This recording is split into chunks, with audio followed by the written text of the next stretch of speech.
Welcome to Peter and Ruffy's Football Show. We're live on PLZ Soccer's YouTube channel. I'm Peter Martin. Alan Ruff is with me, Tam McManus as well. Just a little later today, Ruffy, and that's just basically because Tam likes a good 25 minutes in the toilet and delayed everybody. Yeah, it was time to get your makeup on, the mascara and everything. Yeah. You know, it takes time. Ruffy, we've seen them. That's when you're 40. We've seen them come and go, haven't we? Billy Big Time gets all the publicity, gets his head bigger and bigger, and then he'll be asking for various favours before he even comes on air now. Yeah, I thought he was going to give us a wee story about Maloney. He was going through to see the Hibs manager, and I was anticipating whether he was getting his fingers wrapped or whether it was a pat in the back. Oh no, it was definitely a finger. It was a bit of pointing. It was a pointing. Yeah, we will find out. Hopefully, our sources are on that story, Ruffy. Lots to talk about, and thank you to so many people who've been posting us messages, emails off the app. If you download the PLZ Soccer app, you can go into submissions and just post your thoughts. And the Old Firm game, the fallout from that continues all the way through to a Friday, as you would expect. And you can also post your messages on our feed on the live YouTube.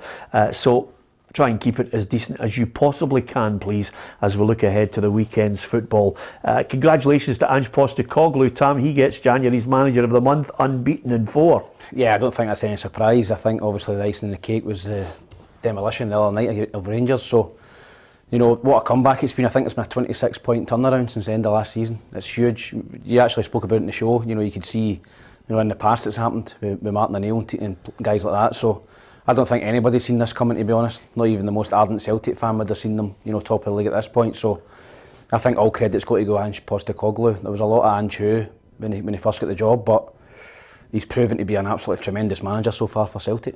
Yeah, absolutely, and a smiling Ange Postecoglou getting handed the award by Gavin Strachan. He'll be well pleased that he's managed to get that, and the turnaround, as Tam alluded to there, and the team has been incredible. And this week, you know, it's amazing the contrast in fortunes, the highs of Celtic, the praise for all the players, and the major questions that I think a lot of Rangers fans want asked and answered, you know, from Giovanni Van Bronckhorst. Yeah, and a lot of ex-Rangers players have come out and threw their tuppence worth into it, you know.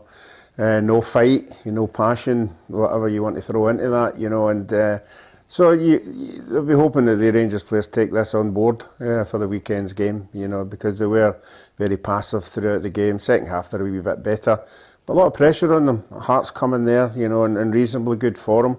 Usually give Rangers a game at Ibrox, so it'll be quite a tense afternoon. Until, obviously, if Rangers go ahead. Yeah, absolutely. And as far as the players available for it, well, both halves have a significant player back. Celtic welcome back Tom Rogic. I loved the line from Ange Postecoglou when they said, you know, will he be tired? Will he need a wee rest? And he said, yeah, he can rest in the summer. Yeah, well, I think when you see the dedication of Maeda coming back, straight into playing and being on the bench. Yeah. You know, and then coming on. So I think he's right. I think Rogic has been away, but he'll come back and he'll go straight into the squad. But he's now going to find it difficult to get into that team after the performance the other night.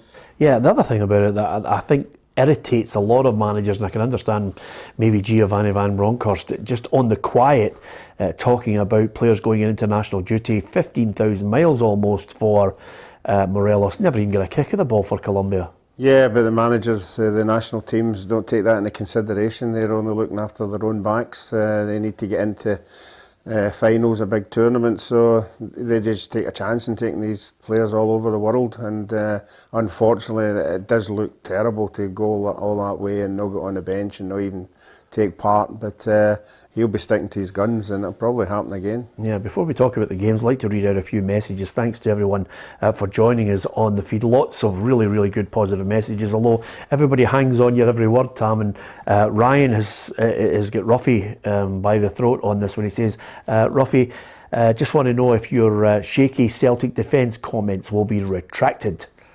Oh, they have been shaky. You know, I don't anybody could argue about that. But about a month ago, they were very, very nervy every time. You know, that was a month ago, Ruffy. Yeah, don't have Ryan retyping it. No. I mean, I would say even midweek there was a couple of times. You know that not shaky, but I mean, mistakes that could have cost them goals is still there. But obviously they've tightened up. There's no doubt. Goalkeeper I think is a big part of that. You know, and I've had them 2-0 in the last couple of games anyway, so I think they've tightened up a wee bit. Yeah, okay. Hi to Norman Heaney, who's out there in Ardoyne in Belfast. We've had so many people coming from all over the place: Vietnam, America, Canada, you name it. I haven't quite had one from North Korea yet, Tam, but I think it's only a matter of time before. Have they got internet over there? No, I was just about to say, I think it's only a matter of time that an email gets out to say I'm loving the show. But nevertheless, Paul Baird as well, Michael Maher, lots of people, obviously. And Paul says, Michael says, did Charlie miss the bus? No, he didn't. He's obviously got to train later. We kind of have a duck and dive with Dundee on the training schedule. I'm not happy with Mick Pakel. I'll have to phone him. I know, late start today training for Dundee. Must be ploy for tomorrow, maybe trying something different. Yeah, absolutely. Here's the fixtures that we've got to look forward to on Saturday and Sunday.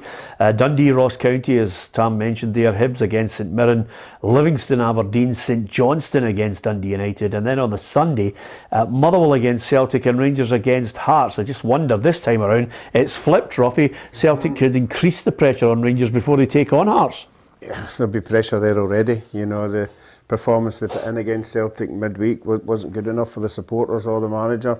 So the players will have to take the park, you know, a lot better than we did the first 45 minutes against Celtic. So yeah, I think there is a lot of pressure, but they're good players on that Rangers side, and at home they've got a very impressive record. So I think anybody going along there would expect Rangers eventually to win that game. Yeah, absolutely. I think, you know, there's a lot of people, 24 hours after a Celtic win or a Rangers win, Tam, there's a lot of, you know, crazy excitement from one half or the other, you know, about titles going to be won. But I thought the line from Giovanni Van Bronckhorst today just kind of summed it all up. 44 points to be won, and the challenge is on.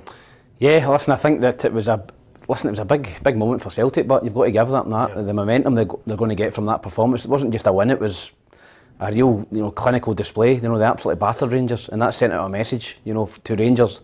I felt that Celtic are now the team to beat. I feel as if Celtic are now the team to beat. I fancied Rangers all season, but I look into that performance. I look at the players that Celtic are still to come back into the team.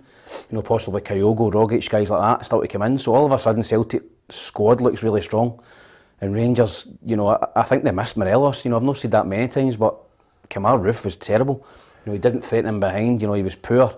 And I just think they missed that bustling nature of a Morelos to go and put people under pressure at the back. But I think Celtic now will go into every game full of confidence, knowing if they can win every game from now in the season, they'll be champions. Yeah, well, Tam Cowan mentioned the fact that, you know, I think talking to a few of his pals as well, big Motherwell fans, you know, you're looking at the way Celtic play, and, you know, you're hoping they're a wee bit tired, but it's highly unlikely with this team. They seem to go at it full tilt for, you know, 50, 60 minutes, maybe run out of gas a wee bit, which is to be expected, but you know, you're looking at a team that's unbeaten in 14 games, 13 wins, Ruffy. But that's what happens when you've got a decent pool now. You know, you can say to the players, look, go out there and give me 60 minutes, give me whatever you've got, because when you've no got it, I can look at the bench and I can bring 3 or 4 or 5 on, you know, that will give me just as much, and that's where things have changed. Rangers have had it a long time, a very, very strong dugout, you know, that they could rely on big players, and Celtic haven't had that for a while, till this year, so yeah, I think it'll continue that way, but they still have to win games. I mean, Motherwell's and the likes won't lie down. You know, they'll come out and think at home, particularly, they've got a chance. So they have to be positive and keep that performance up. Well, Motherwell are unbeaten in 5 home league matches, 4 wins and a draw. As far as Celtic are concerned, on the road, 8 of the last 9 away matches, they've won them. It's a good record. It's a good clash. Graham Alexander's side, I think Tam mentioned yesterday, they're just missing Tony Watt. I think he reluctantly said it, but they're missing what he offered, as well as having the threats of the likes of Woolery and Van Veen. I think they're missing him. You know, I seen them against Hibs and I thought they were toothless up front. I don't think Van Veen is a 10-15 goals a season man. He's a good player, but he needs a sniffer beside him. I don't think Motherwell have got that. Going back to Celtic, I mean, how good must it be to be a striker in that Celtic team, or a forward? It's non-stop attacking. I was watching the game the other night, you know, for the first 45 minutes, Celtic were all out attack. Yeah. And for a striker, that must be an absolute dream to play in. Were you surprised? Like, I mean, it's the first chance we've had to speak to you on the show about the Wednesday night game. Were you surprised at how quickly Celtic came out of the traps and relentlessly laid siege to the Rangers' goal? No, I wasn't surprised. I think that's been clear all season. You know, Celtic come flying out the traps every game. You know, and they just overwhelmed Rangers. I thought Rangers had a game plan to go in, sit in, try and hit Celtic on the counter-attack, but you know, down the flanks in particular, Celtic were running amok. You know, the full-backs tucking in, the wide men going out. You know, 2v1s on both sides. Tavernier and Barisic got battered in the first half. You know, it seemed to be so much space down the flanks, crosses coming in. Giacomakis could have had 2 or 3. So I just think Celtic overwhelmed Rangers. And, you know, Rangers have got to go back and think about that performance the next time they play Celtic.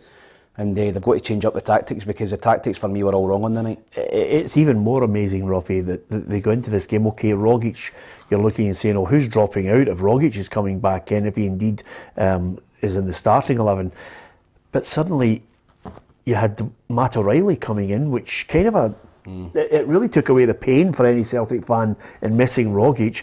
And suddenly, you know, even Maeda coming off the bench, but Giacomakis up front is a handful.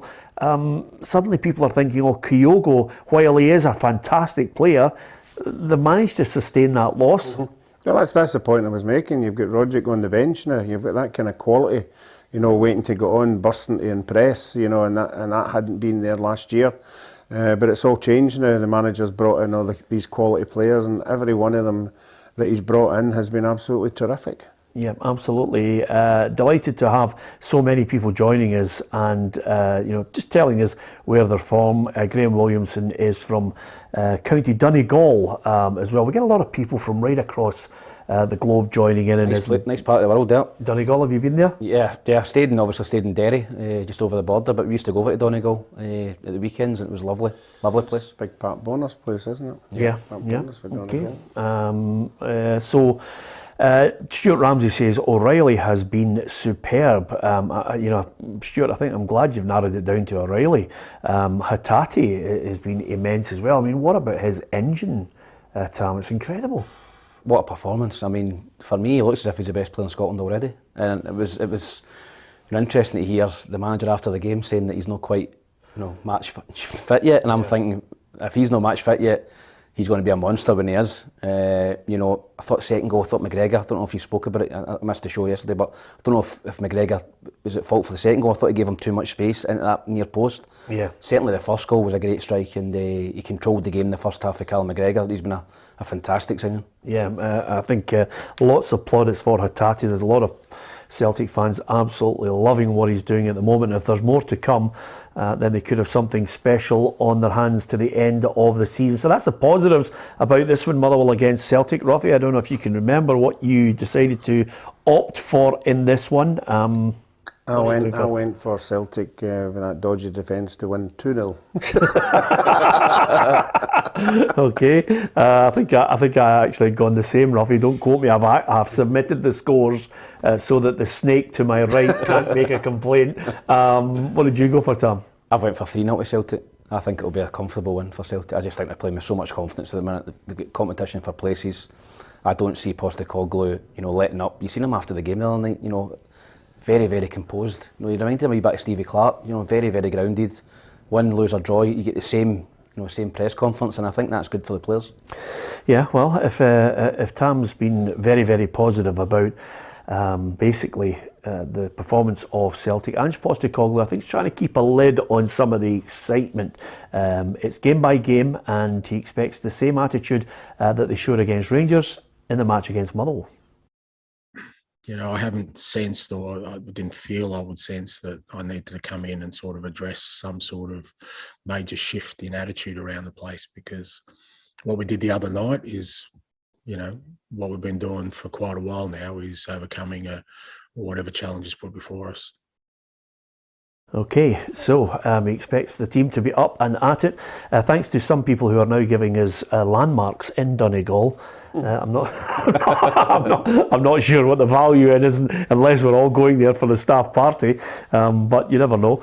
So that's Kevin McFarlane's watching and he's wondering if we're going to talk about other clubs as well. Well, we are, Kevin. Lots of them as well. We give every club as much time as we possibly can, and we read out your messages. So from Motherwell against Celtic in our predictions, Celtic to win it. Rangers against Hearts is a match where later on the Sunday, Giovanni Van Bronckhorst is really looking for his side to bounce back. This is what he had to say at the Rangers press conference today. I will take Wednesday into account when selecting the team. I want to see a different mentality and intensity. We have to act differently. I know when the results are not there, everyone has questions. Our focus is to keep improving. There are 42 points to be won and the challenge is on. Last season is gone and this is the season we want to be champions. This is still a group who are together, that have proven before they can bounce back from disappointment, and I'm confident they'll do that again on Sunday.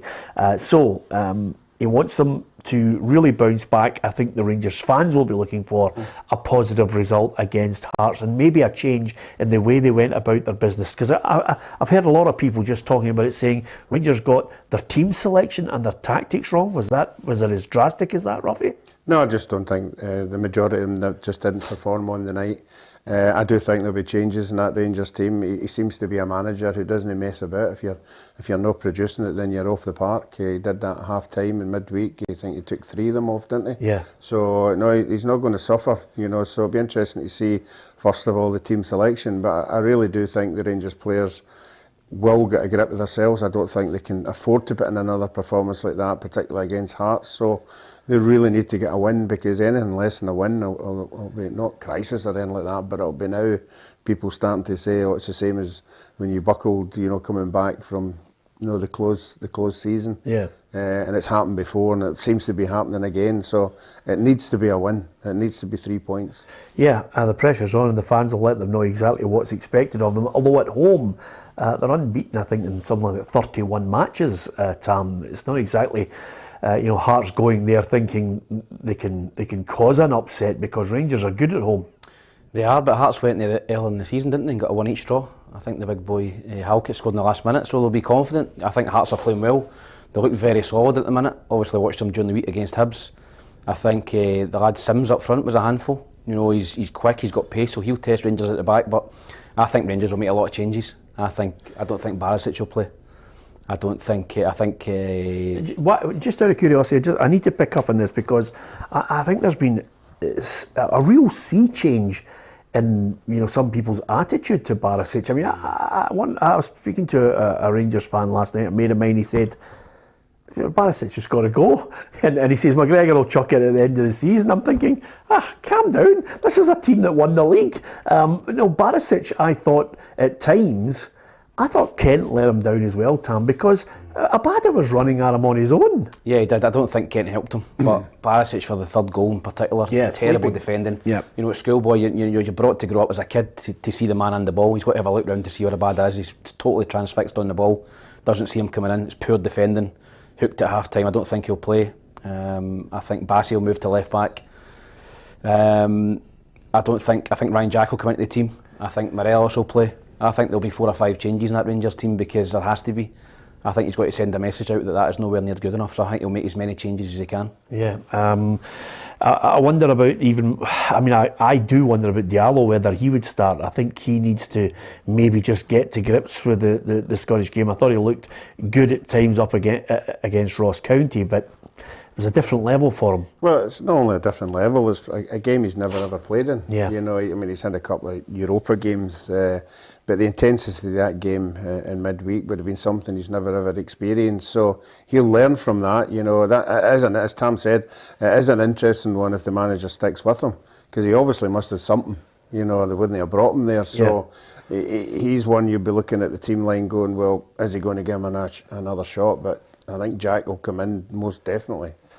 Yeah, okay. I thought Jack was, a calming influence when he came on. Yeah. And, started to put some sensible passes about, and obviously cracked one off the bar, Tam. Well, I would say it's very easy to play at 3-0 down.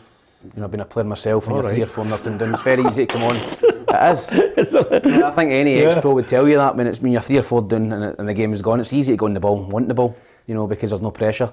Yeah. He did come on and play well. I think he will come into the team, but in terms of people saying, Rangers were better in the second half, Celtic took the foot off the gas. They let Rangers have the ball, they let them have possession, and bar the one off the bar, didn't really create anything, so Rangers have got to be far better on Sunday. Okay, Ramsey trained well, looked good in the training. I think you'll have a wee look at him tomorrow as well before making the ultimate decision if the Rangers fans are going to see the big signing of that January window. It's possibly not a game, and unless he's 100% fit. We know he's no match fit. It's not a game you'd want to throw him in against Hearts, because Hearts in the midfield are quite lively. Yeah. The wee boy Devlin is all over the place, and so I'd be interested in that one. I think another game might be the game that he starts, but I think he'll take part in the game at some stage.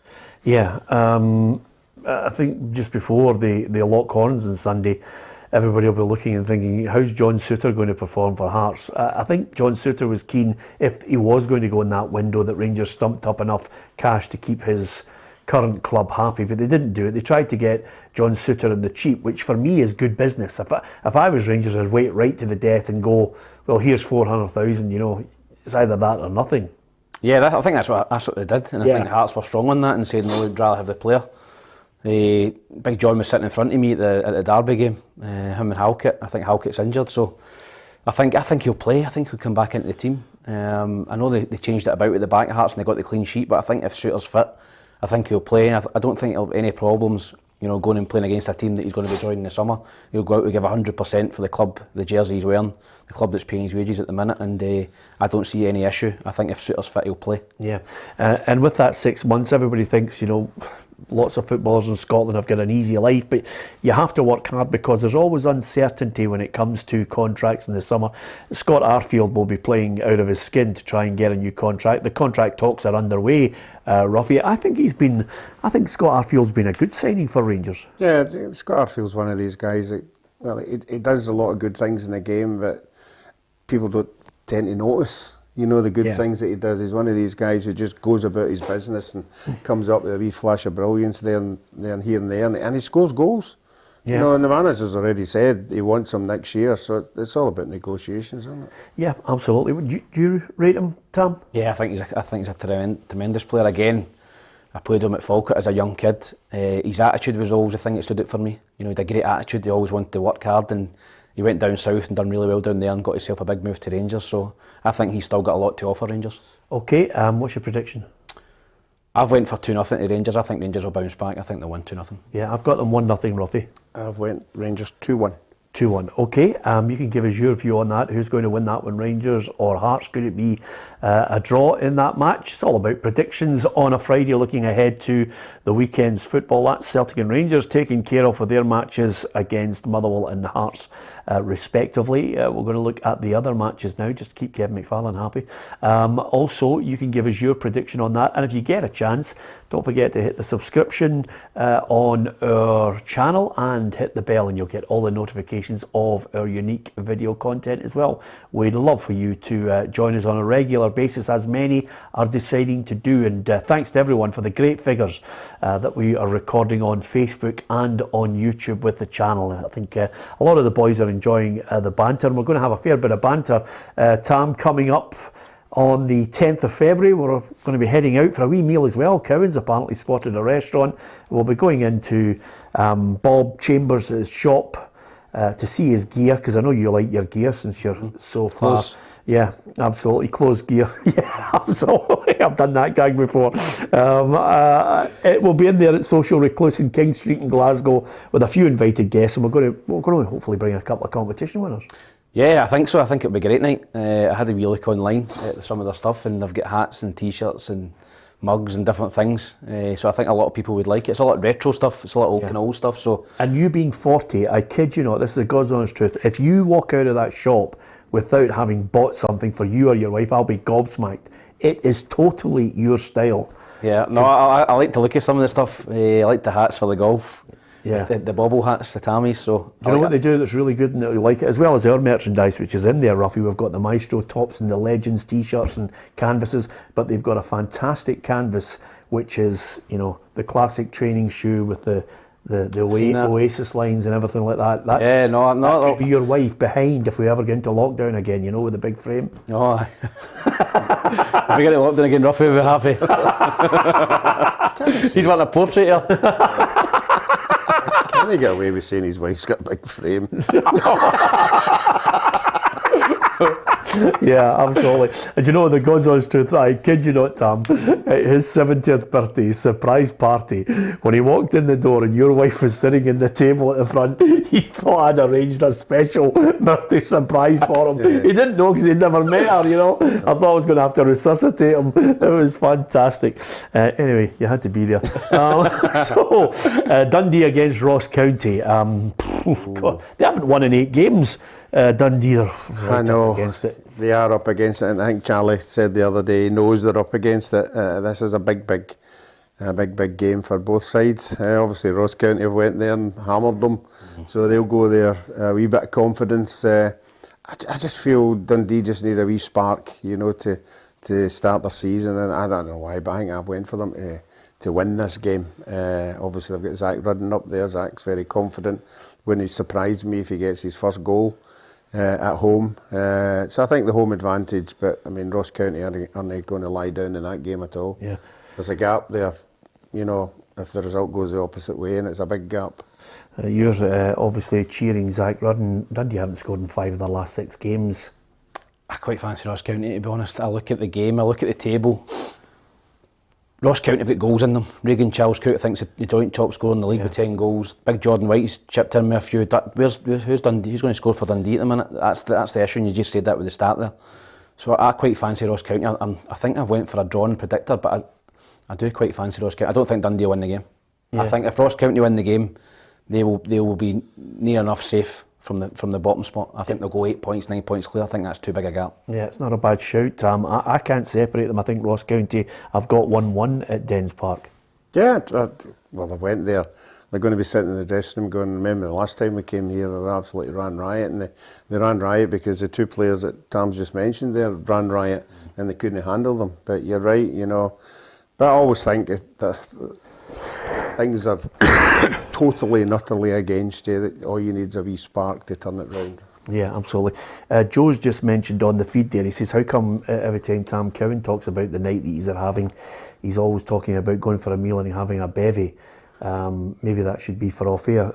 But Joe, I don't know if you're aware of this. Our whole life revolves around that. These guys are on at me for Christmas parties. They want nights out. You name it, they're nipping my head every minute of the day because it builds team spirit. Am I right, Tam? Yes. You look at the team with Walter Smith, the team he built, the 9-in-a-row team. Yeah.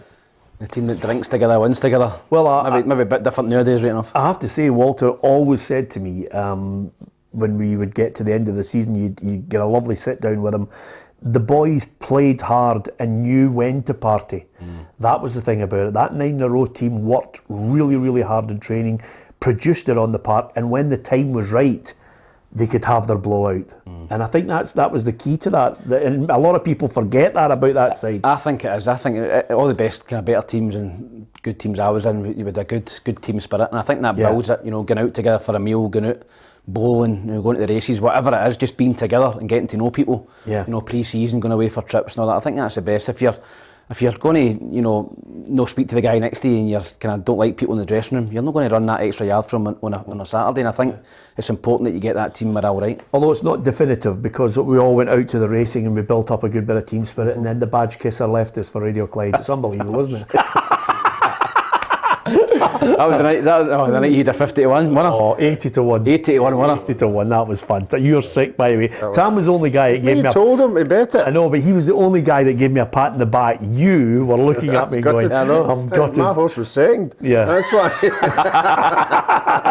Do you know what you remind me of, Ruffy? You remind me of a few of my teammates. Anytime I ever scored a goal, they were raging because they thought to themselves, we cannot bear it for the night. You want to hear about it? Oh, yeah, that's exactly it. Talk about the top team 7 days outs and nights out. I remember obviously Stuart Cool, who was a great after dinner speaker, and I remember him telling us the story that he got booked for a gig at Christmas, and he never told me who it was because it was sort of to be kept under the hat. But as I found out later on, it was the Celtic players' Christmas night out, and Stuart went along after dinner speaker. Yeah. He said he was 15 minutes into his gig and realised that nobody knew what he was talking about because they were all foreign players at Celtic at that time.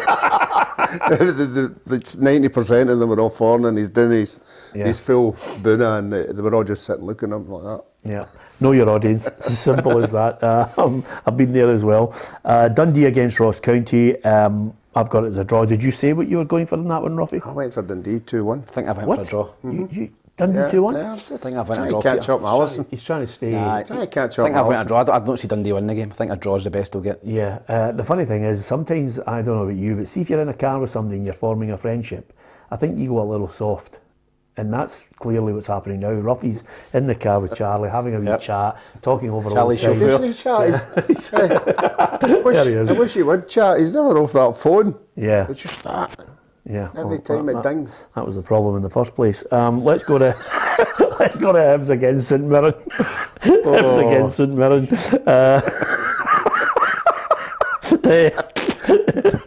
Ding! What's that tree? Hibs against St Mirren. Oh dear. Anyway, there's Charlie's not watching. Oh, it's dressing room humour here, isn't it? Anyway, Hibs against St Mirren. Your team. Honestly, I've spoken to everybody, asked them about that game, and they're like, that was rank rotten. And I said, McManus loved it. But sometimes I think if you're in the co-commentary in a game, you see a different game because you've got the excitement of it. You've got the excitement. I think for a neutral, it wouldn't have been a great game. No. If you're sitting watching that as a neutral and you don't support either team, then you think that's crap. But for me, I thought it was a decent game. Hibs have got to be better in the final third. I think that is where they are lacking big time at the minute. They've not got a lot of goals in the team. They're creating chances. They're not testing the goalkeeper. 83 minutes the other night to get a shot on target. No good enough. And it has to be better in the final third.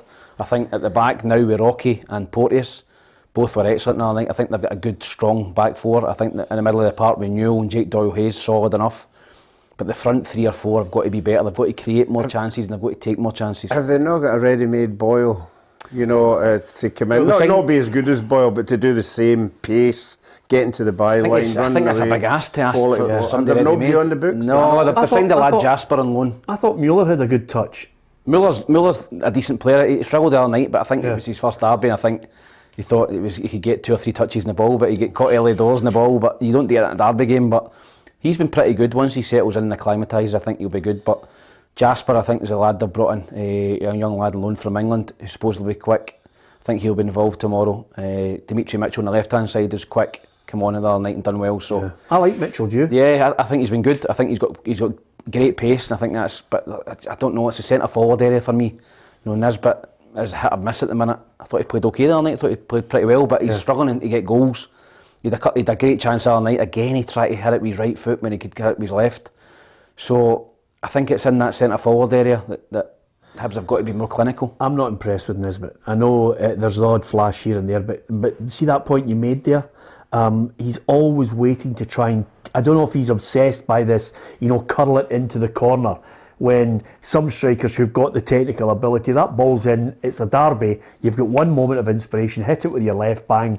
If you force the goalkeeper into a save, if he rebounds the ball, it's like John Robertson used to say to me time and time again. He said, I'm a striker, he said, I earn my living in 12 yards. He said, so all I was thinking about was the keeper might spill it, so I'll be in and around the 6-yard area to nip in. Yeah, he was doing the skywint the other night, he was just standing along for me, and I was speaking to him before the game, Robbo, but Nisbet, he's got to be more confident in his left side. Yeah. He doesn't want to hit it with his left foot, and defenders now are just, they're live to it now, they're letting him, he's not going to hit it, I'm not going to cut inside. He done it in the first half. When he had a chance to hit it with his left foot, he tried to cut it back into bodies. So he's got to learn, he's got to be more confident just to hit it with his left foot. Even if he hits it, sclaffs it across the goal, as you say. Yeah. Somebody might come into a back post and tap it in, or the keeper could save it. But why doesn't he stay behind and just go, if any professional, stay behind, just keep firing it in with your left? You'd like to think he's doing that. It's up to him. He's a professional footballer. Well, train the way you play. Well, sometimes you can try too hard. I mean, I think he has got a goal in him. I agree with what you're saying, you know, he needs to be more consistent. If he's the main man to score goals, he's got to score the goals, you know, when they come along. Yeah, I'll tell you, St Mirren have done well, 7 points from the last 3 games, and of course, battling away themselves. Jim Goodwin says he's enjoying it at the moment because there seems to be competition at every section of this Scottish Premiership. You know, this is going to go right to the wire. I've been saying it, you know, since day dot. It's, you know, there's nobody adrift at the bottom. There's nobody really pulling away at the top. I think it's a really exciting league at every different section. You know, Celtic and Rangers battling it out at the top, and then, you know, 3rd, 4th, 5th, 6th. There's not a great deal between any of them. So I think it bodes well for the Premier League going forward.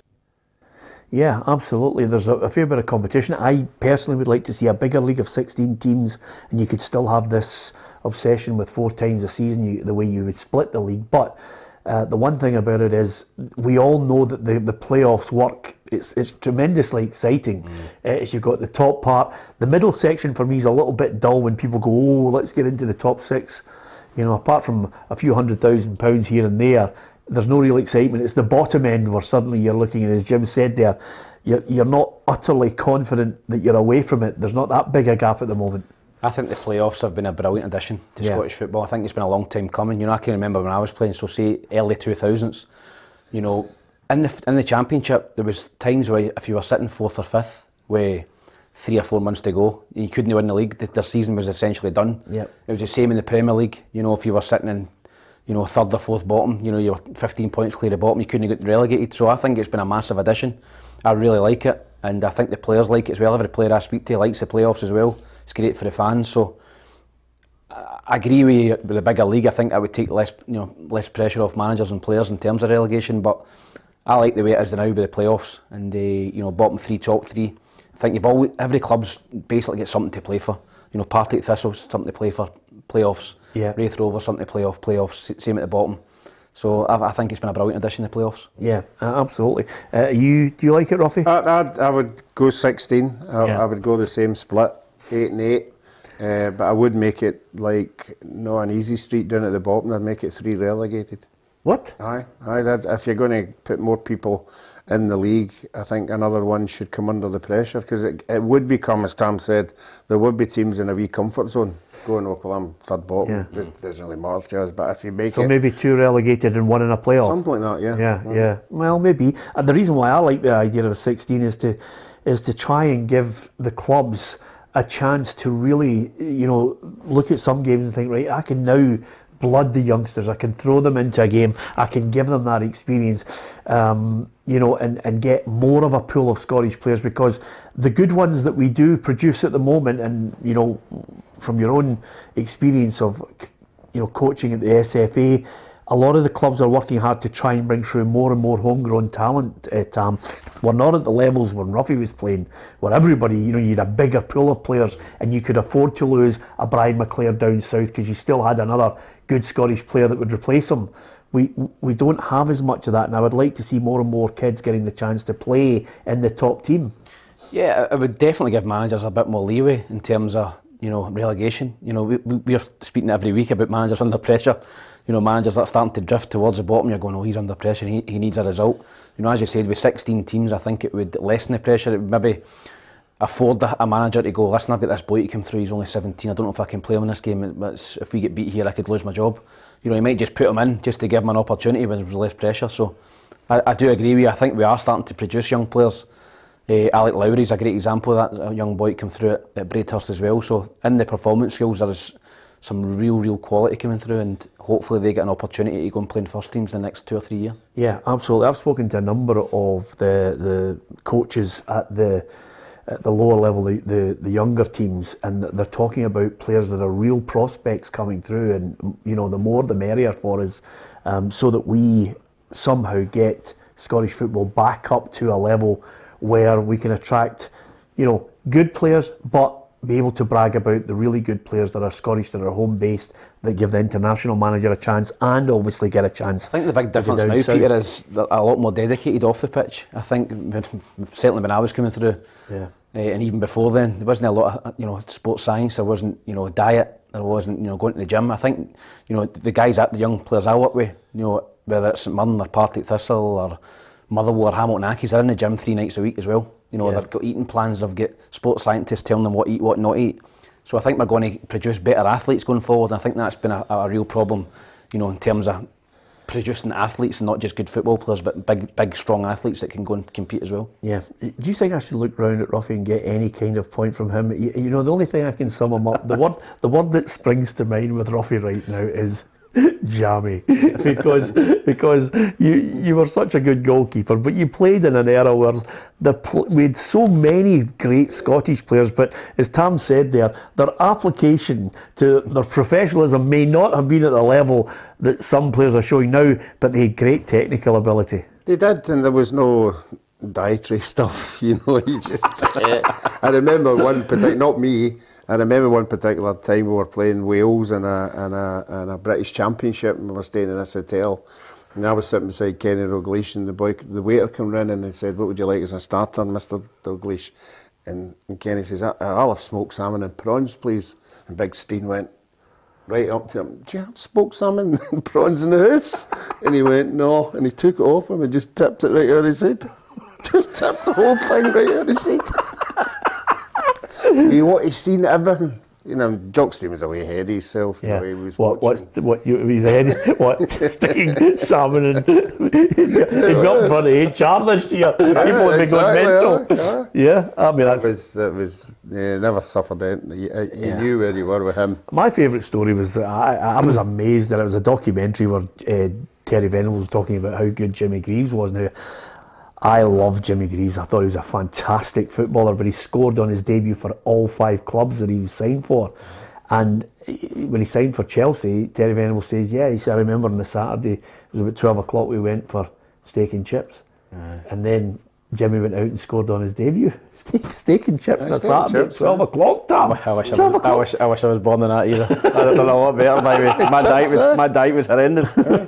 Absolutely magnificent. Yeah. Anyway, before we get to, did we mention the scoreline for Hibs-St Mirren? I think I've got Hibs to win it narrowly. I think I went for 2-1 to Hibs. Yeah, shock horror. I went 2-1 Hibs as well. Did you? Have you got a meeting with Maloney? No, but he will have if they get beat. Yeah, absolutely. Anyway, what we need to get, do you know what we need to do? We need to get Sean down into the studio. We've had him on the show, Ruffy. Do you remember we had him on the show in lockdown? Yep. He came on, he was chatting away to us, and he's always good for him. He's an intelligent boy, and I'll be interesting to see. Just one little footnote before we've given the predictions, before we go on to Livy against Aberdeen. He mentioned the fact that he was happy with the way they played, the aggression and all that. Is that something you think the players are suddenly now starting to get the message of what he wants? Definitely. I think it was the first time that I've seen that side of it with Hibs under Sean Maloney. The tactical and the technical things is always the most important thing, but you've got to have that grit and that courage and that determination, the heart.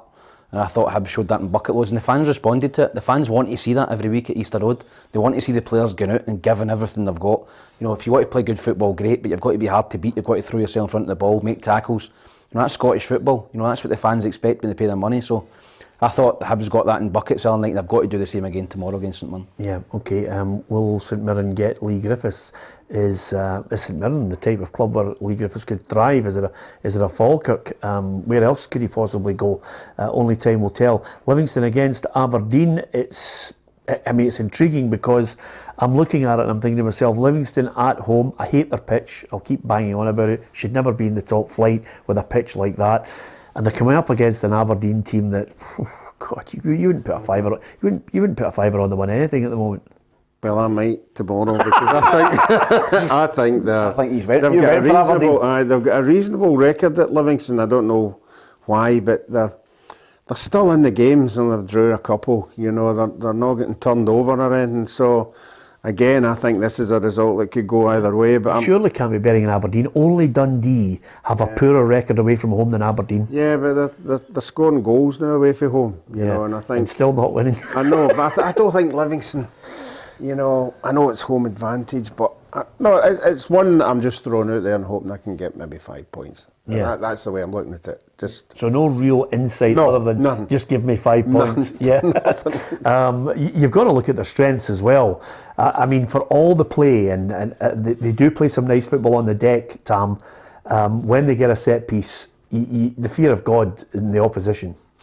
Yeah, listen, I think Aberdeen do like to play football, but I don't think they're going to be able to play out for the back against Livingston. They're not going to be able to play it through the lines and get it in the midfield and play it wide. It's going to be a battle. You know, it's always a battle at Livingston. You've got to roll your sleeves up. You've got to win the war, physical war with them before you go and win the game. I think St Johnstone done that during the week. You know, they got the last minute goal, which is huge for them. You know, which was a surprise to a lot of people. You know, Livingston were in a lot of coupons. You know, the way they've been playing. So I think it's a stick-on draw for me, that Livingston-Aberdeen game. It looks a draw all over it. I've went for one each. Yeah, I think I've gone for a draw as well. Hugh Scott says it's going to be a 1-0 drab win for Aberdeen. Hugh, clean sheet for Aberdeen. Yeah, there you are. Hugh, who are we to argue? You've made some very sensible points in the past. You never know, that might be the case for the Dons. If it is, then we're going to have to see something, different for them to get a win. Johnny Hayes will have obviously a chance to get his contract talks in the summer with Stephen Glass. But I wonder if Stephen Glass might look again in the summer to try and change the team even more and get the type of player that he wants. I don't know what his style is. With Ange Postecoglou, you know what style he wants. You know the type of player he wants. We're still to see that emerge. I think we're still to see that style emerge from Giovanni Van Bronckhorst as well. Yeah, as far as Aberdeen's concerned, at the end of the season, he's going to sit back and look at what he's got, you know, and that's when you assess, you know, that these 4 or 5 aren't the quality that I want. But he needs money, you know. If you're going to bring in quality players, you know, you need money to do it. So the board has to come up with that money. It's okay tapping into the American source, you know, and it seems to work. And more and more clubs are doing it now, going over there and bringing players over. So, no, I just think he just needs 2 or 3 better quality players on that side. Okay, what have you gone for? I've gone for a draw. I've went for Aberdeen to win 1-0. Is that right? Brilliant. Oh, he looks as if he's going to fall further behind. I went for a draw, but I noticed Robert Snodgrass get released from his contract to West Brom. He's been of interest to Aberdeen. Yeah, okay. So, Snodgrass signing for Aberdeen on Monday. I think we can take that as read. He never throws in a line like that unless he's been tipped a wink. Snodgrass for the Dons, Rocky. Write it down. You're a good signing for Aberdeen, isn't he? By the way, get a $5 on it. You know, because Snoddy, you were pals with him. No, I'm not. I know Snoddy. I don't know Snoddy. I'll phone him, right. And as Snoddy was on our show, I'll be phoning him and saying... a good signing for Aberdeen. Yeah, it would be a good signing. Okay, Monday, $5 on it. Could they actually accommodate Snodgrass and Brown in the middle of the park? Well, certainly it'd be an asset to them. Yeah, I love quality balls he fires in, dead balls, corners, super. Yeah, absolutely. It'd be good to see Snoddy back in Scottish football. I did read that, but I didn't think he would be heading back to our shores. But if he does come back, he's a good lad, good left peg on him. Okay, St Johnstone against Dundee United. I'm delighted that Kevin McDonald's back because you know what I'm like. I'm a big softie, Tam. I like a good story and a nice, happy ending to it all. The boy needed a kidney transplant. His brother gave him it, wasn't it? It's a brilliant story, and I'd love to see him having a good 3 or 4 years still in the top flight. He's a good player. He's a very good player, but he's a brilliant lad as well. He's a really good lad. I spoke to him just after he'd had his operation. You know, wished him all the best, and you know, I think he thought then that he'd be struggling to play football again, just the way condition he was in. But he's obviously trained really hard. He's got himself back in shape. He's got himself ready to play, and a great signing for Dundee United. You know, obviously an ex-Dundee player, which I don't think will go down too well, but I think he's a terrific player, terrific lad. You know, great story. His brother, you know, donating a kidney to him. Let's hope, fingers crossed, that lad can go and have another 2 or 3 seasons at the top level in Scotland. He got into the Scotland setup, didn't he? Yeah, he was. He was excellent. He was at Fulham at the time. Yeah. Superb. Yeah, I think that'll give them something different again. You know, a wee bit of class and a wee bit of experience in the middle of the park for them. And I think once Watt starts to get maybe a couple of goals, they'll start to see the benefit of him. I'm going to say something a little bit controversial. I think Tony Watt was a better player than Lawrence Shanklin. Yeah, I think more movement. I think more assists in Lawrence Shankland. Lawrence Shankland was a penalty box player, who had a wonderful season. Never happened in the next season, and it doesn't seem to be happening just now. But I think Tony Watt's still got to get up to the mark that he had at Motherwell. Yeah, it's early days. It's only a couple of games. Let's hope it's not until we play them in the Scottish Cup. Is that fair? Would you agree with me? No, I don't agree with it at all. Oh, you think Shankland's better than Tony Watt? I think Shankland's better than Watt. Yep. Yeah. Yep. Goal scorer. I think if you compared both of the goal records, I think Shankland would blow him at the water. I know some of them has been at a lower level. Yeah. But I think Shankland's top class. Better player? Yeah. Yeah, okay, interesting one. Always good for an argument. What about you, Ruffy? The draw. I went for a draw. You were going for a draw. What about yourself, Dan? I think I went for a 0-0 or a 1-1. I think again another stuffy draw. I've got solitary. I think a solitary Dundee United win by 1 goal, so it just shows you how tight that's going to be. Okay, we've given you all the Scottish Premiership thoughts. You can give us your thoughts on how you think it's going to go. Here's a look at the Scottish Premiership table to see where your team are sitting in the league. And this week of all weeks, Celtic are looking at that. I think I'm going back 3-4 weeks. Rangers were 6 points clear. And now Celtic are a point ahead, and it really is game on with a real title charge there.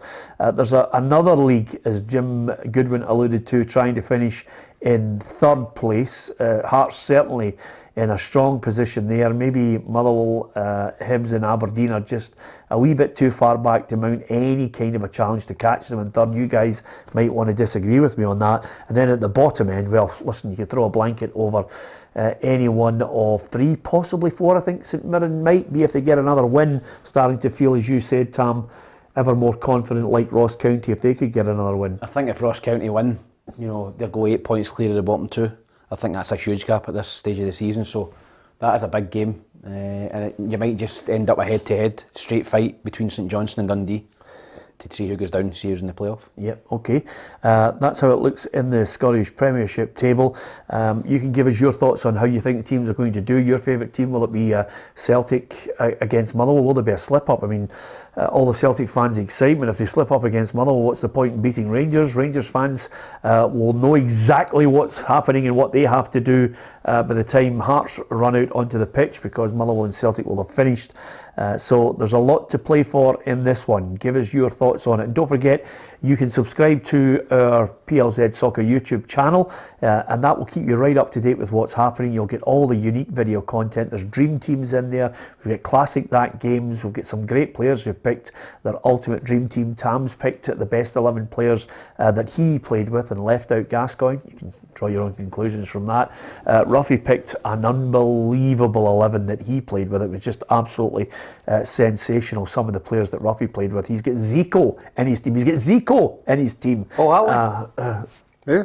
Paul Hartley? No, I never played with Paul. That's his nickname. That's his nickname, Zico. Right. Yeah. No, I thought it was talking about Paul Hartley. Did he work that one, did it? You met Tom? Anyway, so Zico, the Brazilian, for the benefit of our younger viewers, what a player he was. And Ruffy got his shirt, and the great news is Ruffy can't find his shirt. He doesn't know where it was. He used to let his daughters wear it as a nightgown. Is that fair? That's correct. That is when you... Brazil strip? Yes. Number 10. Honestly. The shiny one. That's worth a fortune, you know. I know. It would have paid... By the way, he could have built an extension on his mansion. Yep. It would have been unbelievable. Anyway, you could join us 10th of February. We're going out to our friend. We've linked up with Social Recluse. Our merchandise is in there. The Legends shirts, the prints, the canvases. It's all in there at King Street Social Recluse shop.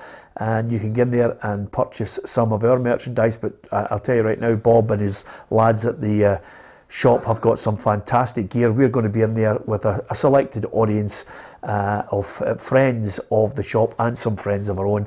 And you as well. You and your pal could be there. Here's the details of how you can join us on Thursday, the 10th of February in Glasgow. It's no surprise who's gonna be rising. It's sooner or later. Join us for an evening of football, fashion and music. PLZ Soccer and Social Recluse are teaming up at King Street in Glasgow, and you and your partner could be here joining in the event on Thursday the 10th of February. All you have to do is answer this simple question: in which year was World in Motion a World Cup song? Put your answers down below and you and your partner could be joining us for a special evening with PLZ Soccer and Social Recluse. You can put your answer in the live feed, or indeed you can go to PLZ Soccer's Facebook page, and the competition is pinned to the top. All you need to do is just drop in your answer there, and we'll be picking out one lucky winner on Monday, and they'll be well aware of the fact that they can get to Glasgow to King Street to join us for that wee night. It starts at 7 o'clock. World Cup song, won't it? Yeah, it's actually, I'm trying to think, Ruffy, and no, I'm not being in any way, unpatriotic about it all. That's one of my favourite songs, along with yours, We Have a Dream. Yeah. I think it's an absolutely top drawer song. Three Lines is a good one as well. It's a good pop song. World in Motion's the best. World in Motion is John the best. Barnes rap. You'd have to hum it to me. Love's got the world in motion. Yeah, No. I don't even know why I started. Honestly, what a waste of time. Anyway, I don't need to. I might need to sing "We Have a Dream" to you, because when you were singing it on Top of the Pops, you were absolutely plastered. So I don't think you get any chance of knowing the words for it. Anyway, if you get a chance, stick your answer down on the feed, and we'll pick out one lucky winner on Monday. Good luck with that. Okay, just before we go, quite a few things that obviously we have to talk about on a regular basis. One of them is David Goodwillie. It's been going on from the start of the week now, the backlash for Wraith Rovers signing him, to government intervention as well, which I think we've been highly critical of. There's questions, I think, that everybody on this panel is 100% resolute in the fact that there's just nothing but great sympathy for the girl who's had this again dragged up and brought to in the spotlight once more, when really the ordeal that she was put through, she should never have been put through that. It's an absolute tragedy. But the other issue here is Wraith Rovers board had a meeting, obviously thought to themselves, we know what kind of storm's coming from it, we're still going to sign him as a footballer. They offer him a 2.5-year deal. The question is now that, with all the fallout of sponsors, people walking away, David Goodwillie has got a 2.5-year contract. They reckon he could get around about 150 grand from that. The downside of that is, by entering into that contract and the furore that followed it, he's now got nowhere to go. I don't know if he'll be able to sign up for another club because of the real backlash from it. And by the way, justifiable backlash, let me say, but he's still a guy who, the big debate, Tam, is, do you have a future because of that pass? Should you have a future? I don't think he's going to kick another ball in Scotland. I don't think any club is going to, go down that route now. Wraith Rovers have went down the route. They thought it was a football decision, but they've underestimated, the public feeling behind this deal. They're going to have to pay his contract up. There's no doubt about that. David Goodwillie was playing at Clyde, probably quite happy at Clyde, playing every week. Wraith Rovers have signed him, and through basically no fault of his own, really, and that his contract's been terminated. So I think Wraith Rovers have got to eat that contract. They're going to have to take it. They've lost a lot of money, a lot of sponsors. Financially they've took a big hit, and but for me, Goodwillie, he's going to have to go somewhere else and play football, because I don't think anywhere in Britain he'll be allowed to play again. Yeah, I think the one thing about it, apart from the justifiable anger from people regarding David Goodwillie's case, and there are all sorts of complexities into why he showed no remorse, Ruffy, but the one thing that I think a number of people have mentioned is, if you're going to come out and really be vocal and vociferous in your anger towards this player, there were people who were angry about him signing for Clyde, but certainly not to the level of here. Some people have been accusing the politicians of point scoring. Some politicians have come out for this. Are they going to continually come out for people who are guilty of misdemeanours now? Because this is high. They've made it high profile. You've got the First Minister of Scotland coming out and commenting on it. Yeah, I think you have to now. I think we all agree, that it's a horrible situation that he put himself in, and he's paying the consequences. But as you said there, he was at Clyde for 5 years, you know, and I don't remember any politicians saying anything then. So it might be point scoring on their behalf. I'd like to take it a bit further. I would say that the boys done everything wrong, you know, and obviously you touched on the remorse thing. But this is an individual here, and I really do hope he's got people run about him, because we hear about mental health and what people go through. That boy will be in a terrible state now. I mean, I know he did wrong and everything. I don't agree with anything that's come out of it, but he's an individual, he's a human being, and we keep hearing about footballers going through terrible times and don't know where they're going. So yeah. I hope somebody is having a word with him and just looking after him. Yeah, well, I think the other fallout from this is, I know a lot of people look and say, David Goodwillie, who cares? But there has to be an issue that looks at here. I think the greatest sympathy from everybody in Scotland and UK, because it's a UK-wide story, the greatest sympathy is with the girl for the trauma she was put through. But the issue here now that has come about is there's a contract. David Goodwillie will be looking to get compensated for that. What action he takes after that, I don't know. Where he goes, we don't know. Former Raith Rovers chairman Bill Clark says a number of the club's hierarchy should resign in the aftermath of this signing because of not showing enough understanding, leadership, awareness of what would happen if you tried to sign a boy with this background. Yeah, listen, I think there's a reason. There's a reason why he's been at Clyde for 5 years and nobody's went near him. You know, and he's been their top scorer every season. You know, he's performed really well football-wise. You know, there'll be clubs up the chain who would take him, but I think there's a reason why nobody's went near him. And I think obviously Bill Clark there, and I think it was another director, both said no. And the other 4 guys went ahead with it, and they've got to pay the consequences. It's going to cost the club a lot of money. It's cost them horrendous, you know, publicity. You know, I've lost a lot of loyal supporters, a lot of loyal sponsors through this. So it's just been a really, really ill-advised decision from Raith Rovers to go ahead with the deal. Yeah, absolutely. Okay, just a couple of things to say to you before we go. And Celtic Football Club have just released a statement. It says, with regards to comments made by former professional footballer Chris Boyd concerning Callum McGregor's injury, we can confirm that the matter is currently being addressed by the club.